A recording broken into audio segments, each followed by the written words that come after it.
మోసం చేసి? మోసం అనేది వాడకండి క్రాంతి. ఎందుకంటే సరే నేను మోసం చేసిరు అనగానే మీ వల్ల ఎంతమంది మోసపోయారు? అది కూడా కరెక్ట్ కాదు. సరే మీ వల్ల ఎంతమంది లాభపడ్డారు చెప్పగలుగుతారా? ఇట్లా నన్ను లాభపడ్డారు, ఎంత లాభపడ్డారో చెప్పండి. అదే చెప్తాను నేను లాభపడడం కానీ వాళ్ళు లాభపడడం కానీ. లక్ష్మీకాంత శర్మ లక్ష్మీకాంత జ్యోతిష్యం శాస్త్రం చూసుకుంటాడు. ఇలా ఇంటర్వ్యూకి వస్తావు అని ఉందా? ఇంటర్వ్యూకి వెళ్తానా, యుద్ధం అవుతుందా, నన్ను ఏ ప్రశ్నలు అడుగుతాడు అనేది ఉండదు జాతకంలో. వేణుస్వామి చెప్పే జాతకాలన్నీ నిజమేనా? అసలు దానికి ఆన్సర్ ఉండదు నా దగ్గర. నేను అడిగేది సమాధానం చెప్పండి.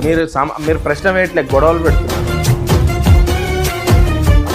మీరు జాతకం ప్రకారం ఇవన్నీ చెప్పేడుతుంటే ఇంక ఎలక్షన్లు ఎందుకు, ఇవెందుకు అవెందుకు?